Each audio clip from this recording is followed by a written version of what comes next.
Hi, Hello. everybody. Linda Hahn here from Palm Bay, Florida. How are you? There you are. There I am. And my co-host today is Stevie Graves. Hello. Hello. So, Linda, how's the weather back in down there? Down here, we got some intermittent downpours and thunderstorms. So who knows how long I'll be able to stay on here. If I go off, it'll just be temporary.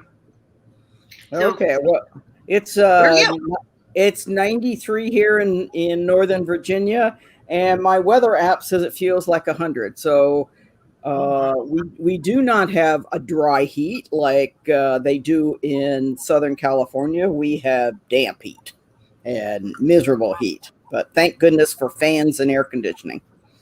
So we hope you enjoyed last week's episode. Our spouses.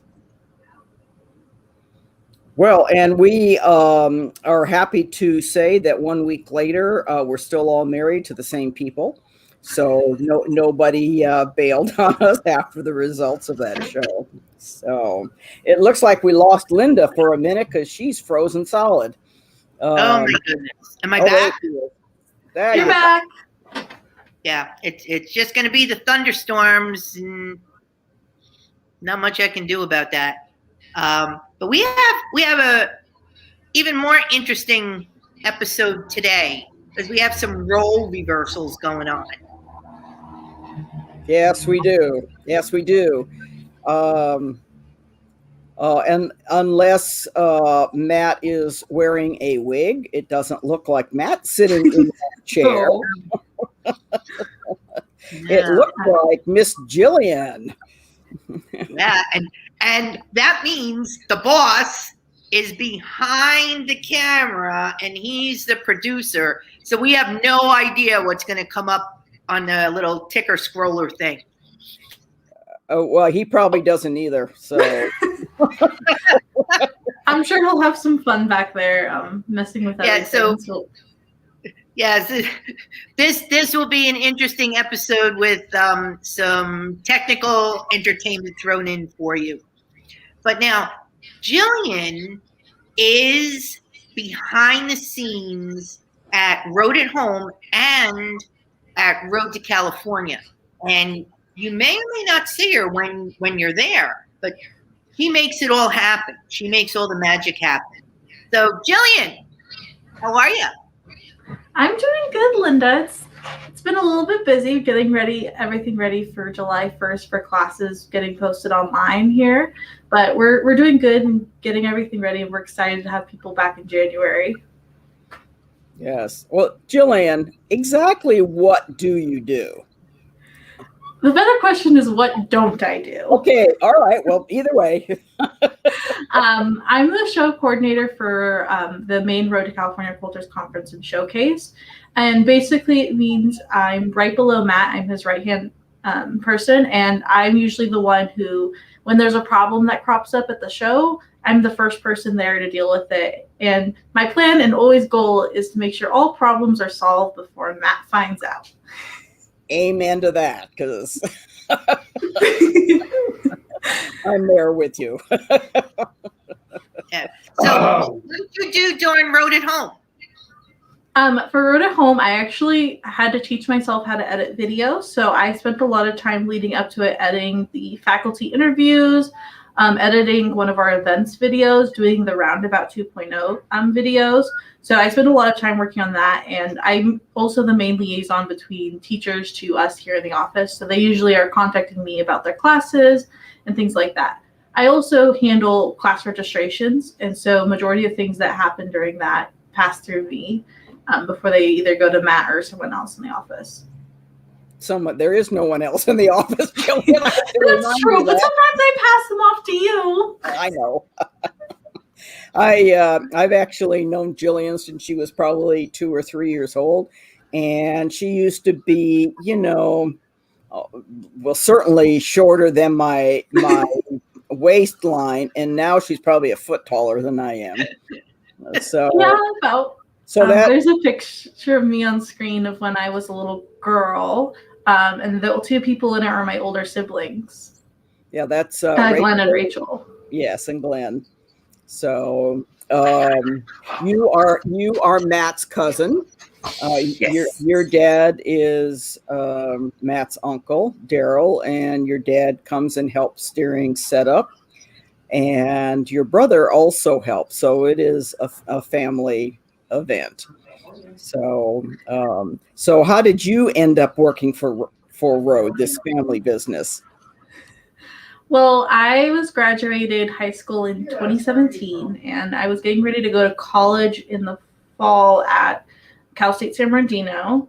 And my dad told me, well, you need to get a job. And I was a financial aid student, so I have to go to school full time. So I didn't want like a job in fast food or in retail where I'd be working really long hours and going to school. So I remember calling Matt because I was told if I wanted to get a job at Road, I had to call and ask. And I had called and asked if there was a part-time job, just a part-time job that would be like 2 days a week. I come in and I'd work, and I had an interview and I got hired. And then I ended up working here full time. Yes, I know how that works. I know that scenario well. Yes. So, but you were going to school and you have just graduated. So can you tell us about your degree and how you get tied in with Road? Yeah, so I first was starting out as a political science major with a minor in Middle Eastern cultural studies, and that was not working out. I wasn't enjoying my classes like I thought I would. I was doing really late night school, and I was driving probably 40 minutes a day to go to school and then home, and I barely was sleeping. So I had decided I needed a change, and I liked what I was doing here. And so Matt actually helped me find the hospitality management program at Cal Poly Pomona. So I went there for my last 2 years of college and got my degree in hospitality management. And yeah, so my degree basically, I learned about running hotels, restaurants, and events. So I was taught a lot about event planning because that was my emphasis. So it all just tied back in together. Okay. So did you get extra credit because you were working for Road, or? I had to work 800 hours in the field, and I sent my teacher my W-2, and she sent me back a very nice notice. Oh yeah, you're fine. You don't need to worry about your hours. Yes, I would guess not, because I know you work more than 800 hours. Oh, God. Listen. Matt, we can hear you, and you're mumbling and grumbling. Sorry. This chair is not Matt approved. Jill, I have to say that restaurant is amazing. It's actually student run at Cal Poly. I sadly, because of COVID, did not get to work in the restaurant. I actually took that class in my last semester, so I got to spend time with the teachers who run it, but I didn't actually get to work in the restaurant, sadly. Yes. Well, restaurant industry is very interesting. How would what you learned help you relate to the quilters that you encounter? Because I'm sure you have some Road at home and Road in person. In college, we talk a lot about customer service, and we use a lot of examples that you might know. Like, we talk a lot about the Disney model and how to treat a customer and how to greet a customer and things like that, or about like the Ritz-Carlton is one of my teacher's favorites examples. And everything you learn about customer service and talking to people and being a person on the floor talking to someone, it's covered throughout my college life at Cal Poly, and it's all reciprocated back when you do your training in the restaurant normally. So it's a very easy process of taking that same learning and same understanding about how to work with customers and how to be a good person in the hospitality industry and express that at Road. So you learn by doing a little bit, but also by learning from examples of other programs that work. So they clearly don't put you, send you on a trip to New Jersey for a week to deal with those kind of people? No. No, most we get is just discussions on management and customer solutions and the steps to do customer solution. Yes. So what was your, can you compare for us how it is to work Road at Home with how you do in person? It's very different. It's different in not the sense that it's harder. For Road in person, there's a lot of moving parts that we don't control, like the convention center. A lot of things we get from our convention center, and we have to work around those rules and regulations. And when you're working with Road at Home, everything was made and decided by us. We had no outside forces really controlling what we did, but we quickly learned that there was so much we could do based off of mine and Matt's experience with video editing and dealing with that, and actually like doing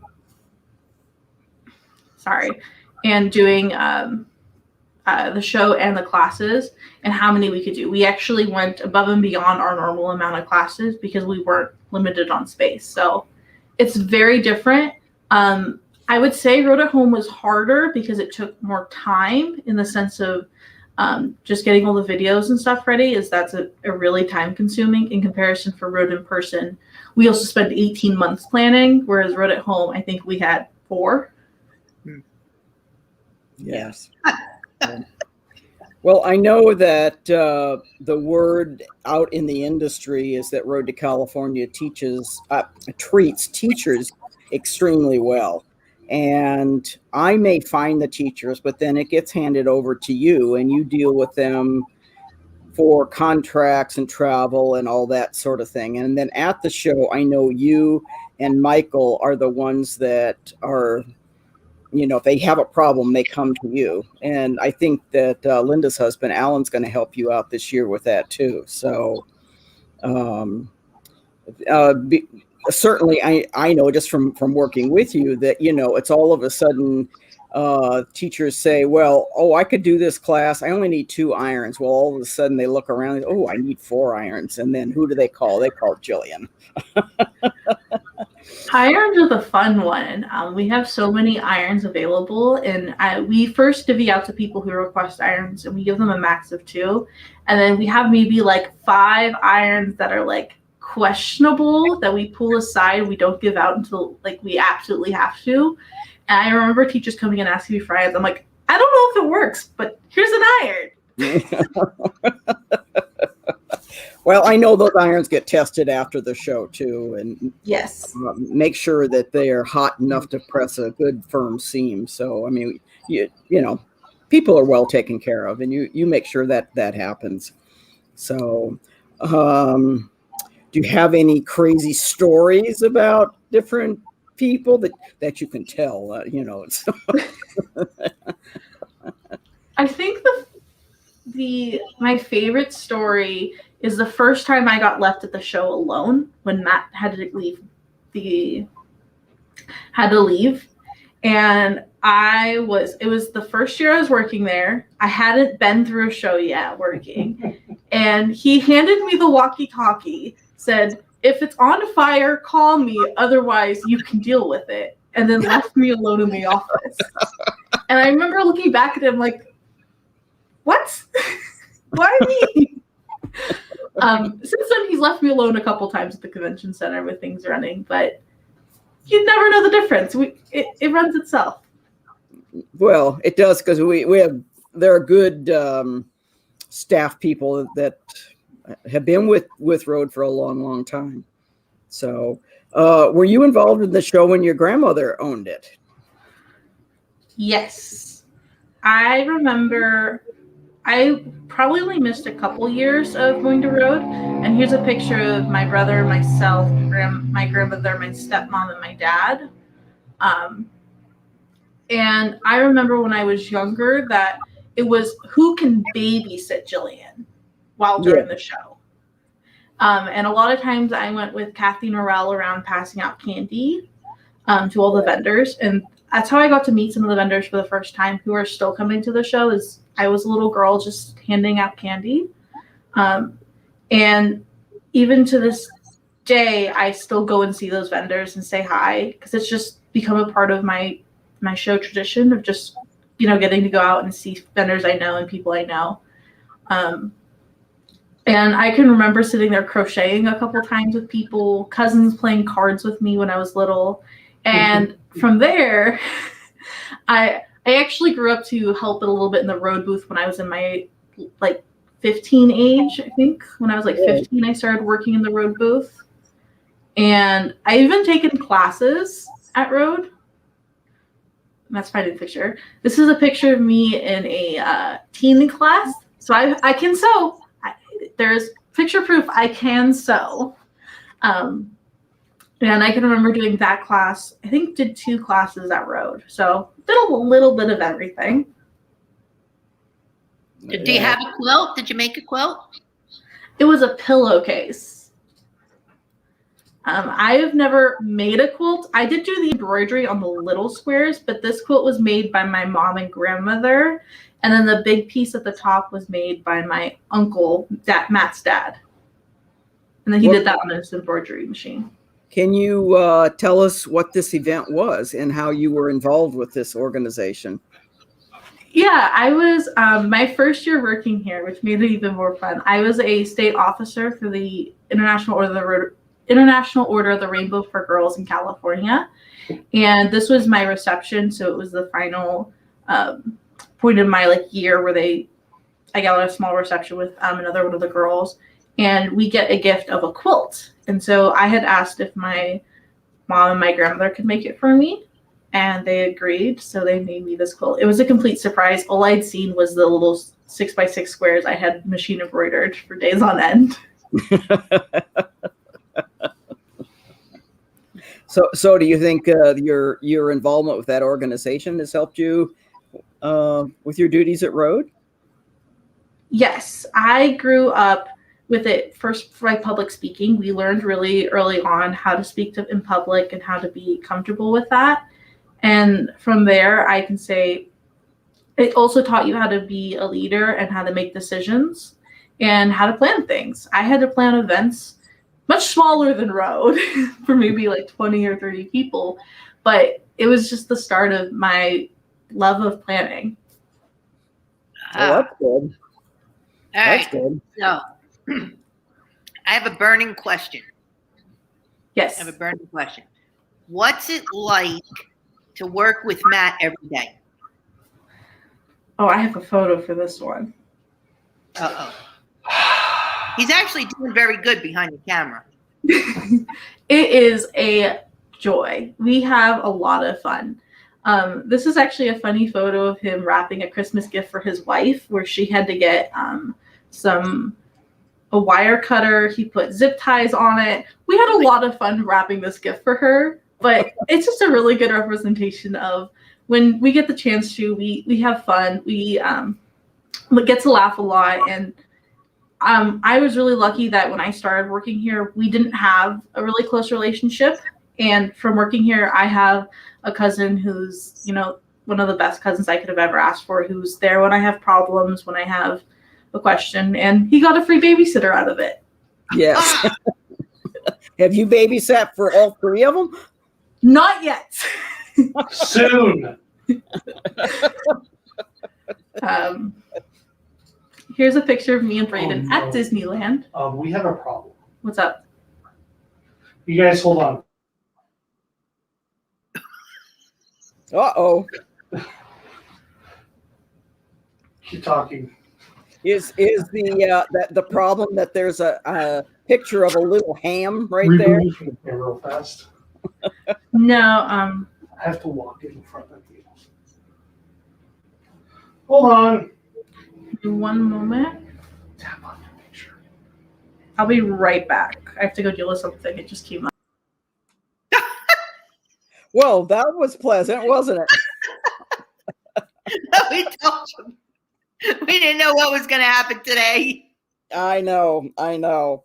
So today, this is the second internet viewing of Linda I've had today, because I've been taking her Zumba classes, and so If some of the Zumba girls are on here. I can still go like this. Mm-hmm. Oh. With my weights. Where are my weights? Yeah. There we go. There we go. And they were sweating today. Yes, yes, we were. I'm back. Oh, there you are. No, we're trying to get back in shape so that we can go to Quilt Market. And I realized the other day I tried to pick up my travel sewing machine like I always do and throw it in the overhead in the airplane. I could hardly pick the suitcase up. I thought, oh boy, I need to start doing something other than sitting on the sofa. So I'm so worried with us adding ISAF the week before the show that I'm going to be so tired by Rogue comes around, because we have 2 weeks of show, plus the week and a half before of packing the office. So I'm like, I need to like get in shape, go out and like walk and like go do some miles. Yeah. Because I normally walk miles at the show, and I'm like, I haven't done that in over a year. Yes. Yes. I think that it's not just us. A lot of people are in the same shape. We've just, during the pandemic, we've been at home, and walking around the house is not the same as being out and about and walking. So, that's a new goal. So I know that Linda had another question about a relationship. Yeah, I'm nosy. I'm nosy. Tell me, is there a man in your life? Yes, I have a boyfriend. This is us at Christmas 2 years ago now. And he's actually a Marine, so that's why we only spent Christmas together 2 years ago. He's actually stationed in Japan right now. But we've been together for 3 years, going on our third year in October. Okay. So is he shopping in Japan? I love a man in uniform. I hope he has some gifts for me. He when he did his tour in the Middle East, he did have a quartz camel and an elephant wood box for me. So I'm hoping there's something nice. Yes. Yes.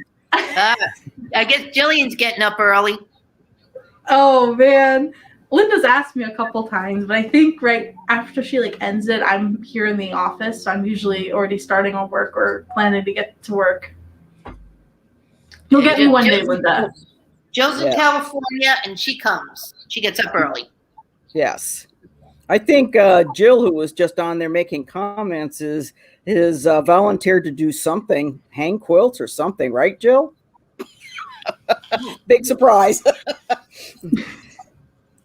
As people have often said to me, it's dangerous being Stevie's friend. Yeah.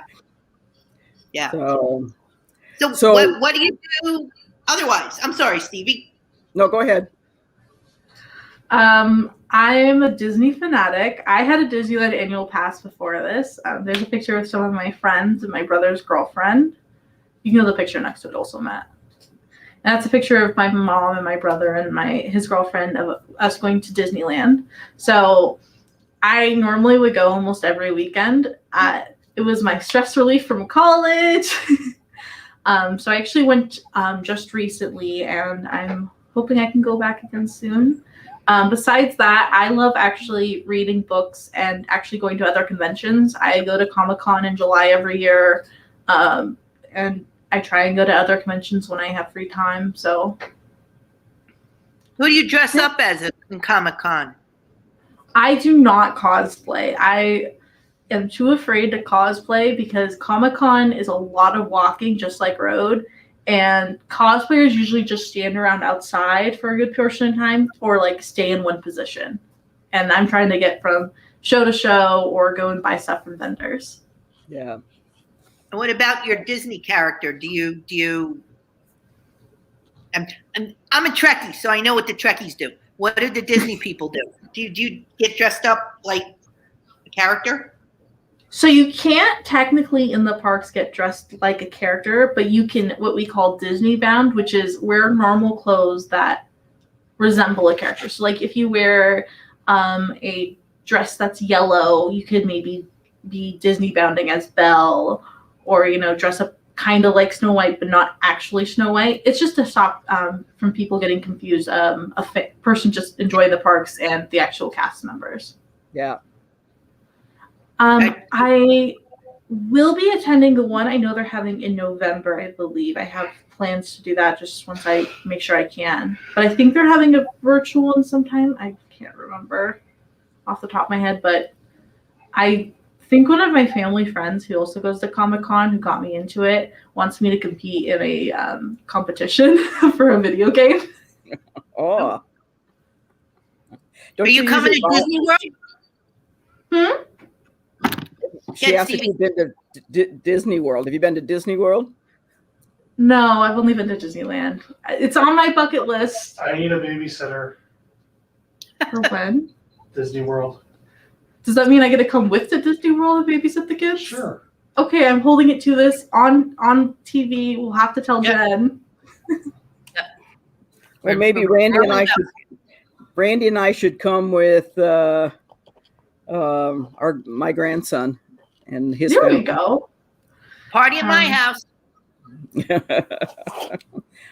it's easy for us to get to Disney World because we can get on the auto train here outside of DC and wake up the next morning and there we are in Florida, in Orlando. So with a car.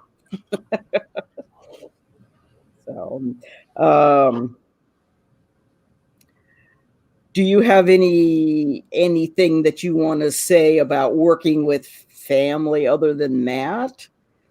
Oh, you could tell the story about your brother and what happened at the last show. Oh. It must be good. My brother works in equipment with my dad, but he's also Matt and my, hey Glenn, can you do this? He's one of the most helpful people at the show because he'll do just about anything.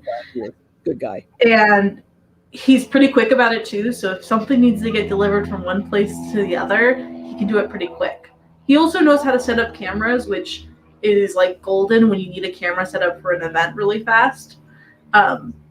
But we needed a projector from the convention center to be brought over to the hotel.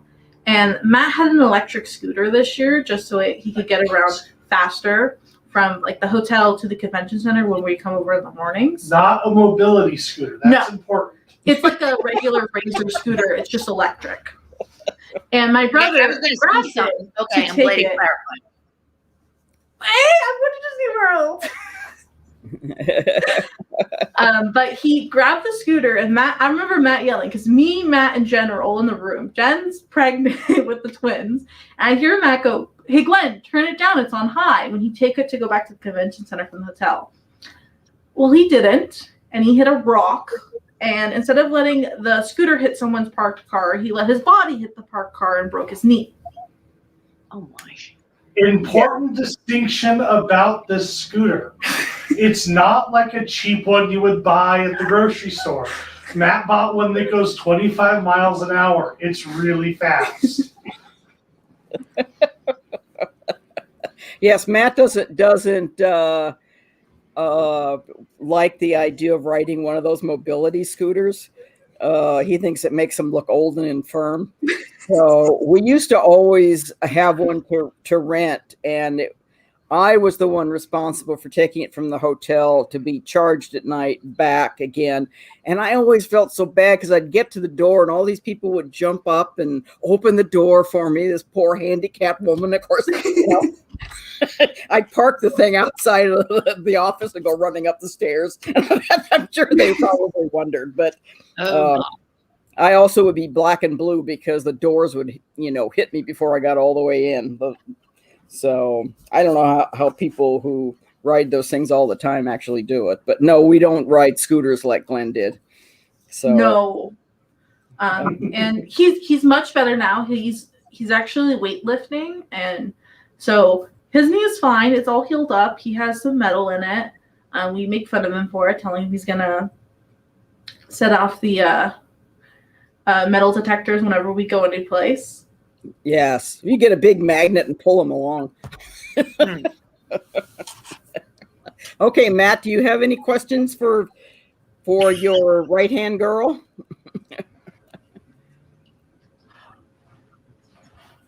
I guess No, no. He's looking at me smiling, and I worry about what he wants to ask. I'm not going there. Oh, I know one thing about Jillian that probably everybody doesn't know. She's the only person I've ever met that doesn't eat sandwiches. No. Unless it's a grilled cheese, it's a no. I'm like the worst person to go to conventions with because I don't eat sandwiches. So like the easiest food to get, no, I go to like a restaurant every single time.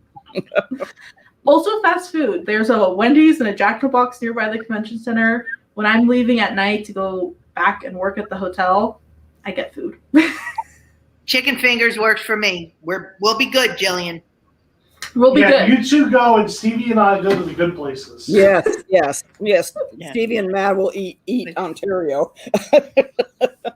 There we Jillian go. can take chicken finger place. Yes. There's a lot of good ones. Oh my gosh. Yeah. Yeah. Where's that? My sister's on here saying she's going to give up my secrets. Oh, do tell. Oh. Yeah. Hi, Rachel. Haven't seen you in I a actually couple can years. tell a funny story about the first quilt I ever made. Oh, that would be great. When I was younger, my mom sewed. She made clothing for me and my sister, and she did make quilts pretty early on when I was younger. And she had a stack of fat quarters sitting on the table, and somewhere nearby was suntan lotion. I wanted to make a quilt late at night, and sadly, no one was there to help me sew the quilt together or do anything because I was 5 or 6. And I decided to make a quilt. Would you put down a flat quarter, put on the sunscreen, next fat quarter? I had a stack like this big. And when my mom found me and asked me, what'd you do? I said I was making a quilt. That's basically a sandwich, you know.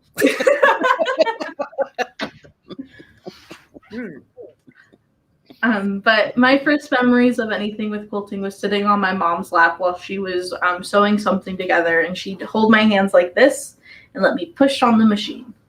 Yeah. I'm also a very good ironer because she decided she was not going to iron any more dresses for me, and that I had to learn how to iron myself.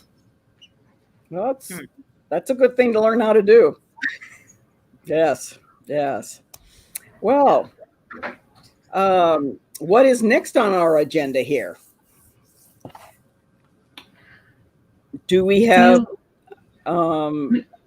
She has to Do you tell have a him. product review, or are we doing finished projects? I don't know. What did you say, Linda? Do you have a product? Do you have a product review, Stevie? Yeah. Yes, I do have a product review. All right, hold on. I can do this. Give me a minute. I can do this. Thank you, Jillian. Thank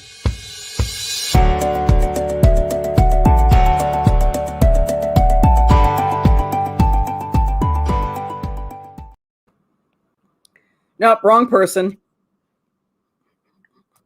Oh, There we go. All right. I wasn't going to review another book this soon, but then I just got this one in the mail from Landauer Fox Chapel, and I'm thinking, okay, it's another book. Well, it really isn't, because I'll show you the project that really floated my boat. I guess it's Scrappy Improv Quilting by Kelly Young. There it is. Scrappy Improv. But they're mini quilts. So why would anybody want to make a mini quilt? Well, they're great for toppers. And mini quilts, I'm not talking about something that's 10 inches by 10 inches. I'm talking in the 20s, by some place in the 20s, that range. You know, you can throw a mini quilt on a tabletop or all over the back of a furniture, or you can put it over an existing pillow. Or you can make it as a gift for a friend. And by using these mini quilts that you've made, you can brighten up your decor. You can do seasonal change. But probably the nicest thing is you can actually quilt them yourself, because you can actually manipulate the quilt underneath in your domestic sewing machine very easily. And if you can't do free motion quilting, then I'd suggest doing walking foot quilting, because that machine's really in control, and it lets you be in control too. But with improv, which is what these things are, improv scrap quilting, you're basically making your own fabric out of your scraps, which is great. We all have scraps. Some of us more than others, I'm sure. But Yeah. this book has 22 mini quilt patterns in it. It has ones for fall. It has Christmas as a patriotic, and what we should now be calling season neutral, instead, because sometimes you can change a quilt pattern, and you could do it in a different color, and that would make it more fallish. I mean, you're probably not going to do the flag one in fall colors, but maybe you are. But you can also combine these patterns to make a larger quilt. If you decide, hey, I really like that sunshine or that sunflower one, let's do a whole bunch of them, make a bigger size quilt. This certainly is a candidate for this quilt. That's is a cute. candidate for making seasonal, because you could make the trees different colors. It could be, look like blossoms, and it could be brown for no leaves and different fall colors. But what really changed my wanting to do this book today is a quilt that I think would be the absolute greatest baby quilt, and that's this one. So you could put the baby on the quilt to take pictures of it. They've got those little blocks for the different months. But it's basically 30 by 30. So it's big enough that you could hang it using command strips, so you could move it up and down, and you could take kids' pictures year by year. So they always look like angels. That's especially important for boys, Matt, because they usually aren't. Yeah. Yes, I love the idea of, I too, Jill, I agree. I love the idea of being able to use up some of those scraps and making your own fabric with it. And certainly, this one that I was just showing you, this is kind of multicolored, but you could make it with blue scraps or pink scraps or yellow scraps, so that it was, maybe softer. But I tend to like brighter too, so I probably would do the same thing that the author has done. So again, this is Scrappy Improv Quilting by Kelly Young. So, Bucks Chapel has been very generous in providing some stuff for us to review. Yes, they certainly have. They've been great. So I appreciate it greatly. So that's the product review this time. Wow. All right. And we have some finished projects. I actually get to present them this week. It's exciting because I was just preparing them. So our first project is by Karen. It's called Improv Circles, and this is a Cindy Grisdella class from the May 2021 Road to California at home. And she said, I use fabrics from the Tim Holtz line called Abandon. Wow. Look at that. Look at that rust and turquoise fabric. That is, wow. It gives that quilt such light. It's really pretty. Well done, Karen. Yeah. And Cindy's a good teacher too. Yeah. And the next one was by Denise. And it is called Castleton Corner. I think Linda might know a little bit about that quilt. I might know. And this was done also at Road at Home May, and it's a New York Beauty paper piecing with Linda Hahn. Yeah, and just because you need to know this, the name of that quilt is one of the neighborhoods in Staten Island, New York, where I was born and raised. So the next series of New York Beauty quilts are all going to be Staten Island based. That's going to be really interesting. Yeah, we want to see your finished project from any of your Road in Person or Road at Home classes. You can send them to the link that is in the chat. And forms.gle, you can see it right there. Oh, there's Denise. Denise, you're a sweetheart. Thank you. And Stevie's going to get hers done soon. And she'll show her quilt, right, Stevie? Yeah. Right. Yeah, I'll get right on that. Okay. So after we finish teachers. You can send us your finished quilt. You can send us questions. You can send us suggestions, fan mail, the hate mail. You can send them to Jillian at her email. That's jill@roadtocalifornia.com. And subject line. And she'll take because she's a hospitality expert. Right. She has the diploma to prove it. Yeah. The diploma's on the way. I finally got the approval a couple weeks ago, so now I'm just waiting for them to send the diploma. Well, that's good. Yeah, don't send them to me. Good. Yeah. I didn't go to school for that.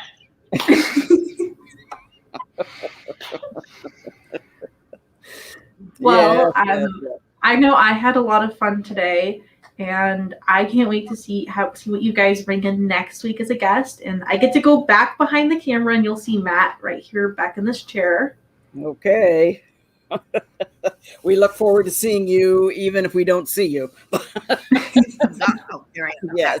Yeah, we got to check out our friends list. And I think Matt did a pretty good job with all the technical stuff back there. Yeah. Linda, do we have any more friends that we could corral into doing this? I don't know. We're going to have to think about that. I know. We're going to have to think about that. Yeah. It's not easy. It's not easy being friends with us, is what she's saying. It's not hard being on the show. Yeah, but they're afraid of what we know about them. That's right. So everybody, I guess you have a fabulous 4th of July weekend. I'm excited. My daughter's coming tomorrow.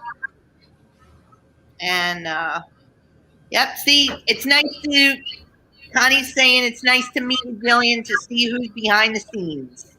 Yes. And come to Road and you will see Jillian running from one place to the other. Yeah. Okay. Bye-bye, everybody. Bye, everybody.